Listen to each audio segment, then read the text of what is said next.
Oi, turminha do quinto ano, aqui é a Provivi. Vamos começar a nossa aula de Geografia.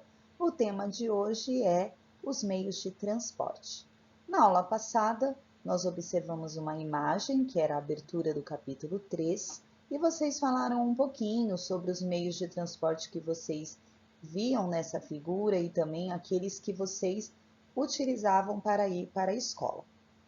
Hoje nós vamos falar um pouquinho mais sobre esse tema, tá bom? Então, pega o seu livro, abra ele na página 31 e acompanhe a leitura com a Provivi. Bom, turminha, se pensarmos nos lugares distantes que visitamos ou frequentamos, vamos notar que para chegar a eles, quase sempre usamos algum meio de transporte.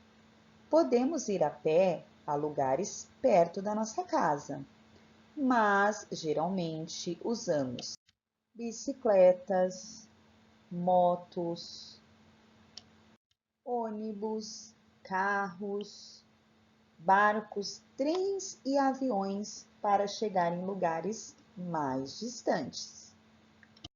O livro apresenta para a gente uma imagem e nessa imagem está mostrando um boiadeiro conduzindo gado lá em Ortigueira, no Paraná. Essa foto foi tirada em 2016.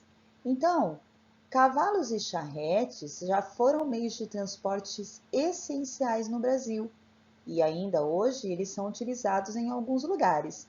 Aqui na nossa cidade de Piracaia, por exemplo, é muito utilizado o cavalo e a charrete como meios de transporte, porque a nossa cidade é uma cidade do interior, tá? Lembrando que os meios de transporte, eles foram evoluindo com o passar do tempo, mas os animais foram os primeiros meios de transporte que existiram.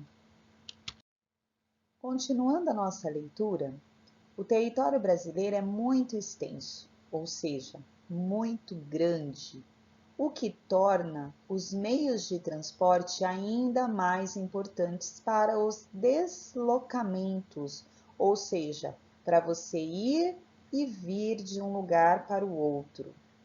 Quanto maior o território, maior o desafio para as pessoas e mercadorias circularem de um lugar para o outro, né? É mais difícil quando eu vou para um lugar mais distante, eu levo mais tempo, muitas vezes eu tenho que usar dois meios de transportes, ou às vezes até três, tenho que fazer algumas paradas durante o percurso. Então, quanto mais longe, maior é o desafio. Além de ser muito grande, o Brasil ele apresenta ampla diversidade de paisagens. Muitas delas têm elementos que dificultam o deslocamento de pessoas e de mercadorias, enquanto outras têm elementos que facilitam o transporte, como os rios em áreas de planície. O livro traz para a gente aqui uma foto tirada em 2016. A Serra do Rio do Rastro, Santa Catarina, é um exemplo de obstáculo natural para o deslocamento de pessoas e de mercadorias. É possível notar que a estrada foi construída em zigue-zague. Essa foto foi tirada em Bom Jardim da Serra, em Santa Catarina. Então, turminha, como ela é uma serra muito alta, eles construíram aqui, né, a estrada em zigue-zague para ficar mais fácil de subir. Mas isso torna o caminho mais difícil, mais cansativo, né? Então as pessoas levam mais tempo para poder subir essa serra. Então aqui é um exemplo de como o Brasil, em algumas áreas, né, é dificultoso esse deslocamento. Agora vamos passar para o segundo textinho, integração do território. Os meios de transporte possibilitam ligar diferentes partes do território de um país, por mais distantes que estejam uma das outras. Para isso, são necessárias estruturas viárias, como rodovias, ferrovias e hidrovias. Então, eu quero que vocês peguem a marca-texto de vocês e grifem duas partes aqui. Primeiro, a primeira linha. Os meios de transporte possibilitam ligar diferentes partes do território. Quando eu falo ligar diferentes partes do território, é a mesma coisa de eu estar falando de integração do território, tá? Integração de território é isso, turminha. Quando eu consigo ligar diferentes partes do território. Só que para eu ligar essas partes, eu preciso me movimentar entre um estado ou outro. E para isso eu preciso de rodovias, ferrovias e hidrovias.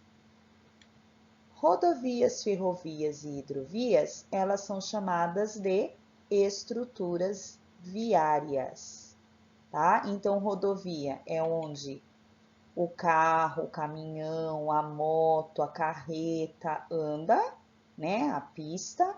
Ferrovia é onde anda o trem e hidrovias é onde navega os barcos e os navios. Continuando a leitura. O desenvolvimento dessas estruturas, né, das rodovias, das ferrovias e das hidrovias, configura uma rede de transporte e possibilita o deslocamento de pessoas e de mercadorias em curtas, médias ou longas distâncias. A rede de transporte, portanto, ela contribui para integrar o território de um país. Então, vamos grifar essa última parte? Então, quando eu tenho uma rede de transporte, né? Essas estruturas viárias, elas contribuem para quê? Para integrar. O que é integrar mesmo? Que eu falei? Integrar é a mesma coisa que ligar. Então, quando eu tenho uma rede de transporte, essa rede contribui para ligar o território de um país, ou seja, ligar um lugar no outro. Agora, turminha, tem uma questão aqui no livro para vocês responderem, é apenas essa. Como que os meios de transporte contribuem para integrar o território? Lembrando que essa palavra integrar significa ligar um lugar ao outro. Então, vamos ler a frase novamente fazendo essa troca. Como que os meios de transportes contribuem para ligar um lugar ao outro do território? Respondam a questão e enviem a foto para a professora Vi. Um beijo e até amanhã.